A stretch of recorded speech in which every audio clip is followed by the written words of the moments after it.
আজকে আপনারা নিজেরাই শুনুন, মিঠুন চক্রবর্তীর স্টারডামে বিন্দু মাত্র ভাটা পড়েনি। তিনি যখন হেলিকপ্টার থেকে নামলেন, জাস্ট এইভাবে হাত তুললেন এবং মানুষ কি বলছেন সেটা আপনারা নিজেরাই ভিডিওতে দেখুন। ঠিক ধরেছেন, আজকে এই মানুষটার স্টারডাম নিয়ে কথা বলবার জন্য ভিডিওতে এসছি।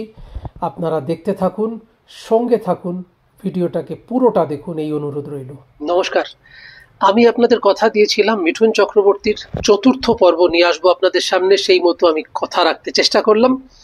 আজকে আপনারা নিজেরাই শুনুন, মিঠুন চক্রবর্তীর স্টারডামে বিন্দু মাত্র ভাটা পড়েনি। তিনি যখন হেলিকপ্টার থেকে নামলেন, জাস্ট এইভাবে হাত তুললেন এবং মানুষ কি বলছেন সেটা আপনারা নিজেরাই ভিডিওতে দেখুন। আর দ্বিতীয়ত আরেকটা কথা, যেটা আমার সঙ্গে যদি আপনারা থাকেন, অর্থাৎ আমার চ্যানেলটাকে যদি ভালোবাসা দেন, আমি মিঠুন চক্রবর্তীর আরো অনেক তথ্য নিয়ে আসবো আপনাদের সামনে। কারণ মিঠুন চক্রবর্তীর গোপন তথ্য কিছু নেই। সোশ্যাল মিডিয়ার দৌলতে মিঠুন চক্রবর্তীর মতো একজন এরকম স্বনামধন্য স্টারডাম মানুষ, যার পপুলারিটি সর্বত্র, বিন্দু মাত্র ভাটা পড়েনি।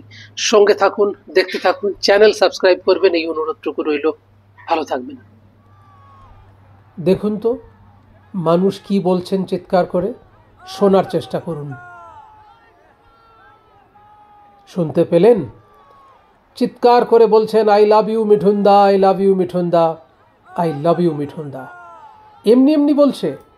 মানুষটার স্টারডাম শূন্য, মানুষটার বয়স হয়ে গেছে, ডিস্কো ড্যান্সারের বয়স হয়ে গেছে, তাই এমনি এমনি মানুষকে পয়সা দিয়ে শেখানো হয়েছে যে তোরা এলে বলবি এই কথাটা, আই লাভ ইউ মিঠুন দা। এটা তো হয় না কখনো।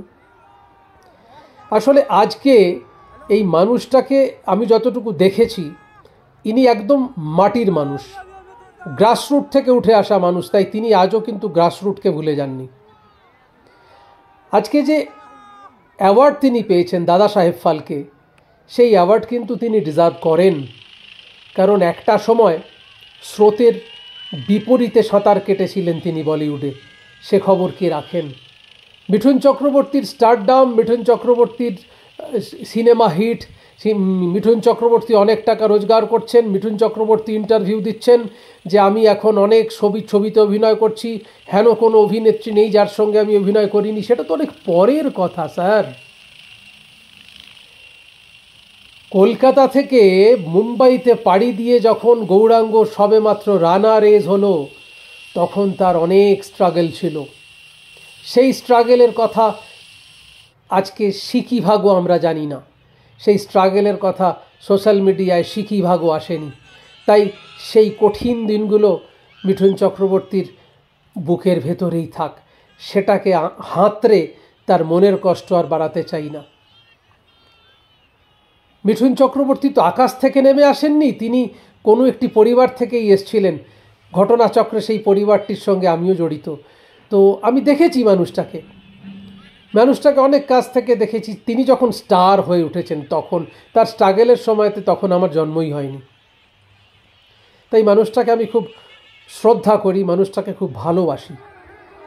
দেখুন, দেহরক্ষীদের রীতিমতো কালঘাম ছুটছে তার সুরক্ষার জন্যে। এমনি এমনি তো হয় না। কিন্তু অনেকেই প্রতিবাদ করেছিলেন, অনেকেই বলেছিলেন যে এই দাদা সাহেব ফালকে কি মিঠুন পাওয়ার যোগ্য? আসলে যারা এই কথাগুলো বলছেন, আমি তাদেরকে অনুরোধ করব যে আপনারা দয়া করে নিজেদের যোগ্যতা বিচার করুন, তারপরে অন্যের সম্পর্কে কথা বলবেন। দেখুন তো এই সব ছবিগুলো মনে পড়ে। এই সময়টাতে কিন্তু মিঠুন চক্রবর্তীকে খুব লড়াই করতে হয়েছিল। খুব বেশি দিন আগের ছবি নয় এটা, আপনারা বুঝতেই পারছেন। সে লড়াই তিনি একাই লড়েছিলেন। তারপর আমি যে ছবিটা দেখাচ্ছি, এটা সেই মুহূর্ত, যে মুহূর্তের জন্য আজকে আমার এই ভিডিও। আমার চ্যানেল সাবস্ক্রাইব করবেন। সবাই ভালো থাকুন।